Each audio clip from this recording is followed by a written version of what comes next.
Hi, good morning. I'm from Hassell and I'm presenting Stasio Citta, which is a recently completed restaurant in the Melbourne CBD.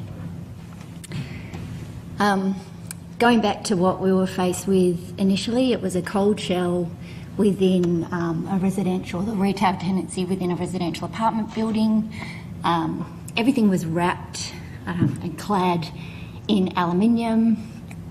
So the first thing that we did was kind of start to peel it all back and take away the aluminium cladding to see what was behind it, and kind of uncovered the bones of the building, the concrete, the steel, and that was the basis, or that formed the basis of our shell for the project.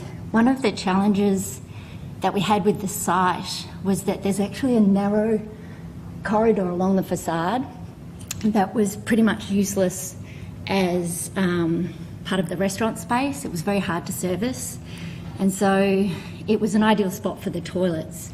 However, being on the facade, that posed a few challenges with activation, so we had a bit of a lengthy battle with DELP and town planning to get, or the City of Melbourne, sorry, to get that deactivated, and the trade-off was the Reko Rennie, which sits on the facade of the building now.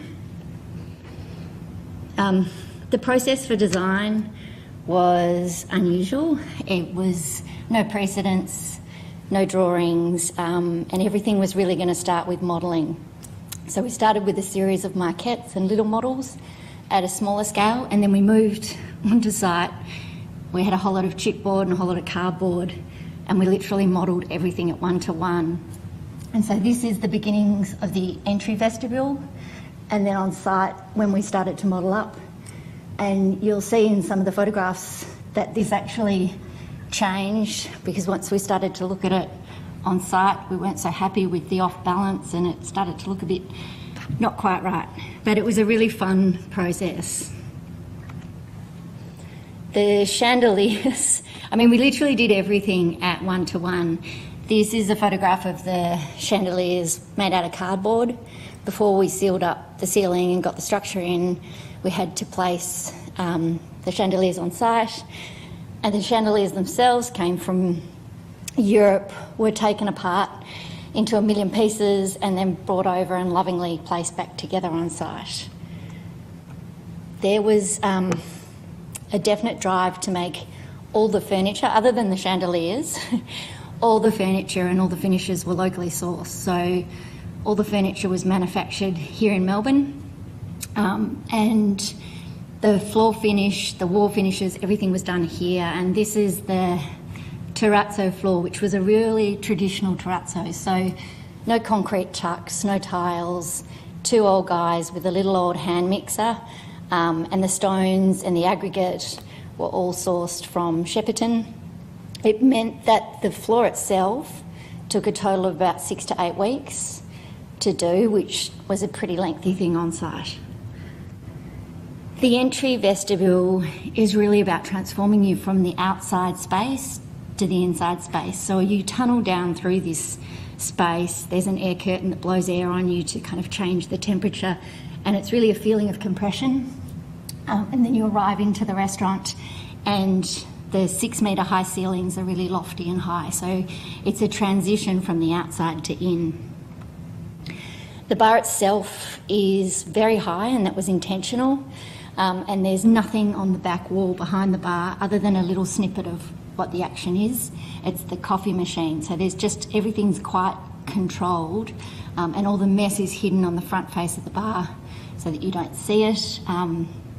And then obviously the projection goes onto that back wall there, and you can just see like a slight chamfer in the shadow in this image. The car park ramp that sits above this, we exposed and kept the rake of the ceiling there.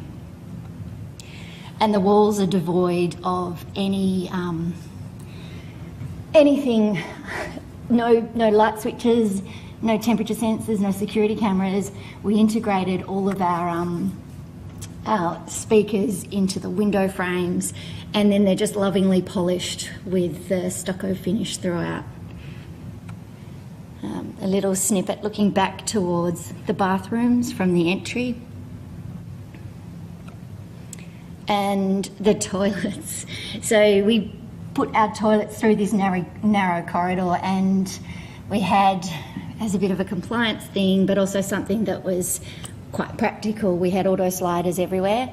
And initially, in the first week, because of the Australian standards with auto sliders, there's a time delay with the locking mechanism that you have in the bathroom. So most people were caught red-handed in the toilet, so we had to put an override sensor over the actual toilet bowl to lock the door. So people think they're locking the doors, but they're not. It's actually locking itself. And then the secondary layer is really about what happens to this space. It transforms from day to night.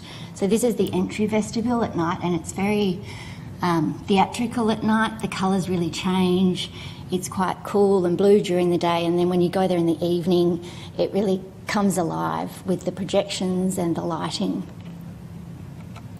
The Reko Rennie that sits behind the bar was a bit of a challenge. Initially, we projected from a distance to wash the wall behind, but obviously that was going to cause some conflict with the bar staff being blinded by the projection, and so we opted for short throw projectors, which means that the only time that it ever hits the bar staff is when they're making coffee at the coffee point, and it's actually a happy accident because their backs are obviously turned, and that loop of the Reko Rennie Rolls Royce going around actually falls down onto their backs while they're making coffee. And then the spaces all feel very different. So this is the Shaun Gladwell, and it's very blue and very cool and has a really different feel to it. So you can go to the restaurant and you can sit in many different places, and it will always have a very different feeling depending on where you sit and what time of day it is. And then within the bathrooms, we have another Reko Rennie along the wall, which has a red neon in it, and it comes alive at night. And that fights with the blue chandeliers. So during the day, the blue kind of wins with the natural light flooding through the top windows.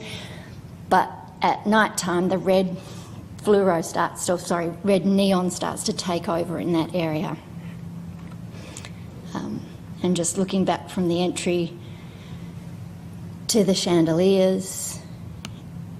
And then the final layer is really when the people come there, and obviously at this time it's a little bit challenging to get the life and action happening in there, but it's really designing this was also designing it to know that it was going to be filled with people and activity, and there's that extra final layer that goes on top of everything, and the theatre of dining.